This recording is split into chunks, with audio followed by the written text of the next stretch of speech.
ഞാൻ ചോദിക്കട്ടെ, കഴിഞ്ഞ ഒക്ടോബർ മാസത്തിൽ പോത്തങ്കോട് ഫിറോസ് കുന്നംപറമ്പിൻ്റെ വീട്ടിൽ ജുനൈദ എന്ന് പറയുന്ന ഒരു വീട്ടിൽ വന്ന് വീഡിയോ ചെയ്തില്ല? ആ സിലിണ്ടർ എന്തിനാണ് അവിടെ കൊണ്ട് വെച്ചത്? അവൾക്ക് എന്തായിരുന്നു യഥാർത്ഥത്തിൽ അസുഖം? അവളുടെ അസുഖം എന്തിനായിരുന്നു? കുറേ നേരം പറ്റിച്ച് അവസാനം ഒരു വണ്ടി കൊണ്ട് തട്ടി. ഇത് തന്നെയായിരുന്നല്ലേ അസുഖം? അന്ന് ഫിറോസിനെ നിയന്ത്രിച്ചുകൊണ്ടിരിക്കുന്നത് ചുള്ളിമാനോട് ഷെഫീഖായിരുന്നു. തന്നെയല്ല അസുഖം. ആ സ്ത്രീ ആരാണ് എന്താണെന്നുള്ള ഒക്കെ എല്ലാവർക്കും അറിയില്ല. 48-50 ലക്ഷം രൂപ കിട്ടിപ്പോയില്ലേ? ഇന്ന് ആ സ്ത്രീയുടെ അവസ്ഥ എന്താണ്? ഇതൊക്കെ പൊതുസമൂഹത്തെ പറയട്ടെ. അസ്സലാമലൈക്കും. എൻ്റെ പേര് ജുനൈദ.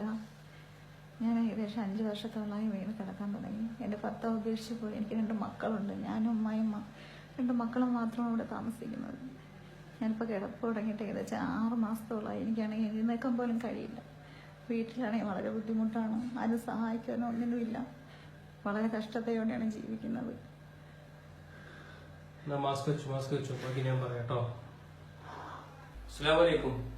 ഞാൻ ഫിറോസ് കുന്നംപറമ്പിലാണ്. ഞാനിപ്പോ തിരുവനന്തപുരം ജില്ലയിലെ പോത്തൻകോട് എന്ന് പറയുന്ന സ്ഥലത്താണ്. അപ്പോ ഈ താത്ത അവരുടെ വിഷമങ്ങളൊക്കെ പറഞ്ഞു, നിങ്ങൾ കേട്ടല്ലോ. കൂടുതലായിട്ട് അവർക്ക് വിഷമങ്ങൾ പറയാനുള്ള അല്ലെങ്കിൽ സംസാരിക്കാനുള്ള ഓക്സിജൻ അവർക്കില്ല. കാരണം അപ്പോഴേക്കും അവർക്ക് ആ ശ്വാസം മുട്ടൽ വന്നു. കാരണം ഇവരിപ്പോ ജീവിച്ചു പോകുന്നത് തന്നെ ആ ഓക്സിജൻ സിലിണ്ടറിന്റെ സഹായത്തോടു കൂടിയാണ്. ഒരാളും തന്നെ സഹായിക്കാനില്ലാതെ തികച്ചും ഒറ്റപ്പെട്ടു പോയ ജീവിതമാണ്. 9 വർഷം മുന്നെയാണ് ഇവരുടെ ഭർത്താവ് ഇവരെ ഉപേക്ഷിച്ചു പോയത്. ഈ 2 കുട്ടികളുമായി, അതുപോലെ തന്നെ ഇവർക്ക് ഉമ്മയും, ഈ 2 കുട്ടികളും ഉമ്മയും മാത്രമാണുള്ളത്. ഇവരുടെ ഉമ്മയാണെങ്കിൽ ഒരു മാനസിക രോഗിയാണ്. ഇവർ താമസിക്കുന്ന ഈ വീടുണ്ടല്ലോ, അത് വാടക വീടാണ്. അപ്പോ ഞാൻ വന്നപ്പോ തന്നെ പറയലുണ്ടായി, വാടക തന്നെ കൊടുത്തിട്ട് 2-3 മാസമായി അല്ലേ? വാടക കൊടുത്തിട്ടില്ലല്ലോ. അതാണ്, വാടക പോലും കൊടുത്തിട്ടില്ല. ഭക്ഷണത്തിന് തന്നെ ബുദ്ധിമുട്ടുന്നു. അപ്പോ വളരെ വളരെ പ്രയാസം അനുഭവിക്കുന്ന ഒരു കുടുംബം. ഇവിടെ എന്താണെന്ന് വെച്ചാല് ഇവര് 5 വർഷം മുന്നെയാണ് ഇവരുടെ ആക്സിഡന്റ് സംഭവിച്ചിട്ട് 2 കാലുകളുടെയും ശേഷി നഷ്ടപ്പെട്ടത്. 3 തവണ ഓപ്പറേഷൻ ചെയ്തതിന് ശേഷം ഇവര് കുറച്ചൊക്കെ പിടിച്ചു നടക്കാനും അതുപോലെ തന്നെ ഒന്ന് എഴുന്നേറ്റിരിക്കാനൊക്കെ തുടങ്ങിയതായിരുന്നു. വീണ്ടും പഴയതുപോലെ തന്നെ ഇനി ചെയ്യേണ്ടത്, ഇനി ഒരു ഓപ്പറേഷൻ കൂടി ചെയ്തു കഴിഞ്ഞാൽ അത് ശരിയാവും. പക്ഷേ നമ്മളത് വെല്ലൂർ ഹോസ്പിറ്റലിൽ കൊണ്ടുപോയി ഇവരെ ഓപ്പറേഷൻ ചെയ്തു കഴിഞ്ഞാൽ ഇവരെ നടത്തിത്തരാം എന്നുള്ള ഒരു ഗ്യാരണ്ടി ഹോസ്പിറ്റലിൽ നിന്നും പറയുന്നുണ്ട്. പക്ഷേങ്കിൽ ഏകദേശം 5 ലക്ഷം രൂപയോളം അവർക്ക് അതിനുവേണ്ടി ചെലവ് വരുന്നുണ്ട്. ഞാനിപ്പോ ഇവിടെ വരുമ്പോ അവരുടെ നിലവിലെ കാലൊന്ന് കാണണം എന്ന് പറഞ്ഞ് അങ്ങോട്ട് തൊടാൻ വേണ്ടി അങ്ങോട്ട് പോകുമ്പോ തന്നെ ആ തുണി ഒന്ന് മാറ്റുമ്പോൾ തന്നെ വേദനിച്ചിട്ട് ഇവര് കരയുണ്ടായി. കാലിന് നല്ല പെയിൻ ഉണ്ട്. അതുകൊണ്ട് തന്നെ ആ വേദന സഹിക്കാൻ കഴിയുന്നത്, ഞാൻ പറഞ്ഞല്ലോ മരുന്നിന് പോലും പൈസ ഇല്ല. അപ്പൊ ആ വേദന സഹിച്ചുകൊണ്ട് 6 മാസമായി ഇവര് ഈ കിടപ്പാണ്. അപ്പോ ആ അത്രയും വേദന സഹിച്ചുകൊണ്ട് കിടക്കുമ്പോ ഇവര് പെയിൻ കില്ലർ ഉപയോഗിച്ചിട്ടുണ്ടായിരുന്നു. ഈ പെയിൻ കില്ലർ ഉപയോഗിച്ചതിന്റെ ഫലമായിട്ടാണ്, അതിന്റെ ദൂഷ്യഫലമാണ് ഇവർക്ക് ഈ ശ്വാസമുട്ടൽ ഉണ്ടായത്. ആ ശ്വാസമുട്ടലിന് വേണ്ടിയാണ് ഇപ്പൊ ഈ ഓക്സിജൻ ഈ ശ്വസിച്ചുകൊണ്ടിരിക്കുന്നത്. അത്രമാത്രം ദയനീയമാണ് ഈ കുടുംബത്തിന്റെ അവസ്ഥ. അത് ഞാൻ പറയുന്നതിനേക്കാളും ഞാൻ ഈ പറയുന്നതിനേക്കാളൊക്കെ എത്രയോ അപ്പുറത്താണ്. നമ്മൾ നേരിൽ കാണുമ്പോഴാണ് ആ വിഷമം മനസ്സിലാക്കാൻ സാധിക്കുള്ളൂ. അപ്പൊ എന്താണെങ്കിലും നമ്മളൊക്കെ ഒന്ന് മനസ്സ് വെച്ചാല് ഇവർക്ക് എഴുന്നേറ്റ് നടക്കാൻ സാധിക്കും. ഏകദേശം 8 മാസങ്ങൾക്ക് മുമ്പ് എനിക്ക് ഫിറോസുമായിട്ട് ഒരു ബന്ധവും എനിക്ക് ഇല്ലായിരുന്നു. ഒരു ബന്ധവും ഇല്ലാത്തൊരു ഫിറോസിനെ പരിചയപ്പെടണം വളരെയേറെ ആഗ്രഹം ഉണ്ടായിരുന്നു. പക്ഷെ അന്നങ്ങനെ നമ്മൾ 8 പേര് മാത്രം ഉണ്ടാവും. നന്മ ഗ്രൂപ്പ്, അങ്ങനെ ഗ്രൂപ്പ് ഉണ്ടായിരുന്നു. ഞാൻ, ഷിഹാബ്, ഫാറൂഖ്, അതുപോലെ താഹിർക്ക, സാജൻ കച്ചേരി ചേട്ടൻ, പിന്നെ ജാഫ്രിക്ക, അങ്ങനെ 8 പേരുണ്ടായിരുന്ന ഒരു ഗ്രൂപ്പ് ഉണ്ട്. ആ ഗ്രൂപ്പിനകത്താണ് തിരുവനന്തപുരം ജില്ലയിൽ ഫിറോസ് കുന്നംപറമ്പ് വിട്ട വീഡിയോയിൽ ചില വിവാദമായെന്നും പൈസകൾ തിരിമറി നടത്തിയെന്നും പറഞ്ഞ് ജിൻസിയുടെ വിഷയമറിയും ജിൻസിയുടെ വീഡിയോ അതിനകത്ത് വരികയും, അങ്ങനെ തിരുവനന്തപുരം സ്വദേശിയായ ഞാനായതുകൊണ്ട് ഞാൻ ഈ ജിൻസിയെ ഫോൺ വിളിക്കുകയും അവരെ കാണണമെന്ന് പറയുന്നതിന്റെ അടിസ്ഥാനത്തിൽ ഞാൻ തിരുവനന്തപുരം മ്യൂസിയത്ത് ചെല്ലുകയുണ്ടായി. അങ്ങനെ ഞാൻ ആ മ്യൂസിയത്തിൽ നിന്നിട്ട് 2 സ്ത്രീകളും ഒരു യുവാവിനെ എനിക്കവിടെ കാണാൻ പറ്റി. അതിൽ ഒന്ന് ജിൻസിയാണ്, മറ്റേ സ്ത്രീ ആരാണെന്നുള്ളത് എനിക്കറിയില്ലായിരുന്നു. അവർ നല്ല വെളുത്തിട്ട് ഒരു കുറിയൊക്കെ തൊട്ട ഒരു സ്ത്രീയായിരുന്നു. യഥാർത്ഥത്തിൽ ആ സ്ത്രീ ആരായിരുന്നു എന്ന് ചോദിച്ചു കഴിഞ്ഞാൽ അത് തിരുവനന്തപുരം പോത്തങ്കോട് സ്വദേശിയായ ജുനൈദ എന്ന് പറയുന്ന ഫിറോസിന്റെ FBയിൽ ഇപ്പോൾ നമ്മൾ നോക്കിയാൽ അറിയാം.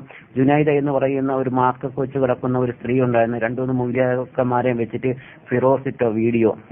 അതിൽ ജുനൈദ എന്ന് പറയുന്ന സ്ത്രീ, അവർക്ക് 38 ലക്ഷം രൂപ അവരെ കയ്യിൽ കിട്ടി. അല്ലാണ്ട് ഏകദേശം 10-12 ലക്ഷം രൂപ ബൈഹാൻഡായിട്ട് 38 ലക്ഷം രൂപ അവരുടെ അക്കൗണ്ടിൽ കിട്ടി. ഏകദേശം അല്ലാണ്ട് 10-12 ലക്ഷം രൂപ അവർക്ക് അല്ലാണ്ട് കിട്ടി. അങ്ങനെ 10-50 ലക്ഷം രൂപ അവർ കിട്ടി. അതൊരു കള്ളപ്പരിപാടി ആയിരുന്നു അവിടെ നടന്നത്. കള്ളപ്പരിപാടി എന്ന് പറഞ്ഞാൽ ഈ ജുനൈദ എന്ന് പറയുന്നത് ഒന്നാം തരം അവള് ആ ഫീൽഡ് ഏറ്റവും കൂടുതൽ ആഗ്രഹിച്ച് നടന്ന ഒരു വ്യക്തി. അവൾ ഒരു സീരിയൽ നടക്കാരനെ നടന്ന് പറ്റിക്കുകയും അങ്ങനെ ആ സീരിയൽ നടൻ കൊട്ടേഷൻ കൊടുത്ത് ഒരു ആക്റ്റീവ വണ്ടി കൊണ്ടുവന്ന് ഇവളെ ഇടിച്ച് ഇവിടെ കാല് ഒടിഞ്ഞ് അങ്ങനെ കിടക്കുന്ന സമയത്താണ് ഇവളെ ഫിറോസുമായിട്ട് ബന്ധപ്പെടുന്നതിന് വേണ്ടി ഷെഫീഖ് സുലൈമാനുവിനെ ബന്ധപ്പെടുകയും അങ്ങനെ ഷെഫീഖ് സുലൈമാനൂർ കൂടെ വരികയും ഷെഫീഖ് സുലൈമാൻ സ്ത്രീകളുമായിട്ട് ഉള്ള വിഷയത്തിൽ ഇത്തിരി കമ്പം കൂടുതലായതുകൊണ്ട് അവൻ ഈ സ്ത്രീയെ വന്ന് നിരവധി തവണ വന്ന് കാണുകയും അങ്ങനെ ഇവൻ ഇത് ഫിറോസിനെ അറിയിച്ച് ഫിറോസ് വരികയും ഫിറോസ് തിരുവനന്തപുരത്തെ കാര്യങ്ങൾ ഏൽപ്പിക്കുന്ന സഫീർ മൗലവി എന്ന് പറയുന്ന ഒരു സഫീർ ക മന്നാനി എന്ന് പറയുന്ന ഒരാൾ, എനിക്ക് അയാൾ മൗലവി എന്ന് ഞാൻ വിളിക്കത്തില്ല, കാരണം അയാളുടെ വേറെ 1-2 വീഡിയോ എന്റെ കയ്യിലുണ്ട്.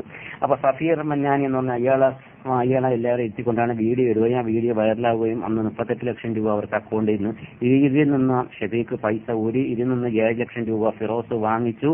ഇങ്ങനെയൊക്കെയുള്ള വിഷയങ്ങളാണ് ആ വീഡിയോയിൽ ആ സംഭവത്തിൽ നടന്ന ഒരു കാര്യം. അപ്പൊ ഈ മീസത്ത് ഈ പറയപ്പെടുന്ന സ്ത്രീ വരുമ്പോൾ എനിക്ക് ഇവരറിയാൻ കഴിയും, കാരണം ഞാൻ ഒരു മോഡൽ സ്ത്രീ ആയിട്ടാണ് ഇവരെ കാണുന്നത്. അതേസമയം ഫിറോസിന്റെ വീഡിയോയിൽ കാണുമ്പോൾ ഇവർ തലേ തുണിയൊക്കെ ഇങ്ങനെ ബെഡിൽ കിടക്കുന്ന വളരെ വയ്യാത്തൊരു സ്ത്രീ ആയിട്ട് അഭിനയിച്ചു കൊടുക്കുന്നു. അപ്പൊ അതുകൊണ്ട് എനിക്ക് ഇവിടെ മനസ്സിലായില്ല. അപ്പൊ ഇവരാരെന്ന് ഞാൻ ചോദിച്ചപ്പോൾ പക്ഷേ ഇവർ ഈ അവിടെ നിന്ന് സംസാരിക്കുമ്പോൾ ഞങ്ങൾ 3 മുമ്പ് മീസത്ത് പബ്ലിക് പ്ലേസിൽ നിന്ന് സംസാരിക്കുമ്പോൾ ഏറ്റവും കൂടുതൽ ഈ ജിൻസി എന്ന് പറയുന്ന അവരെയും കാട്ടി കൂടുതൽ സംസാരിക്കുന്ന ജുനൈദ എന്ന് പറയുന്ന ഈ സ്ത്രീയാണ്. പക്ഷെ ഇവരെ ജുനൈദ ആണെന്നുള്ള എനിക്കറിയില്ലായിരുന്നു. ജുനൈദയെ എനിക്കറിയാമായിരുന്നു, പക്ഷെ മോഡൽ മാറിയപ്പോൾ എനിക്കറിയില്ലായിരുന്നു. അപ്പോൾ ഞാൻ പിന്നീടാണ് ജിൻസിയെ ഇതാര് ഇത് ജുനൈദയാണെന്ന് ഈ ജിൻസി എന്നോട് രഹസ്യമായിട്ട് പറഞ്ഞു. അപ്പൊ ഞാൻ ചോദിച്ചു അതിന് അവര് കുറിയൊക്കെ തൊട്ടിരിക്കുന്നു ആ പയ്യാര്. അപ്പൊ പറഞ്ഞ അവർ മതം മാറി, ഇത് വേറെ ഒരു അവളിപ്പോ കല്യാണം കഴിച്ചു വരുന്നത്. മതം മാറാത്ത ഓരോ ആൾക്കാർ ഇഷ്ടമാണ് അവരൊക്കെ. പക്ഷേ എങ്കിൽ തന്നെയും കാരണം ഇവരിങ്ങനെ കിടക്കുമ്പോൾ ഇവർക്ക് ഒരുപാട് സക്കാത്ത് മുതൽ കിട്ടിയതാണ്. ആർക്ക് ഈ സ്ത്രീക്ക് ഒരുപാട് സക്കാത്ത് മുതൽ കിട്ടിയാണ്. ഈ വിഷയങ്ങൾ ഒരു മതം മാറിയ വിഷയങ്ങളും ഇവരിങ്ങനെ അനാവശ്യമായിട്ട് നടക്കുന്ന വിഷയങ്ങളും എന്തുകൊണ്ട് ഫിറോസ് ഒന്നും പറഞ്ഞില്ല.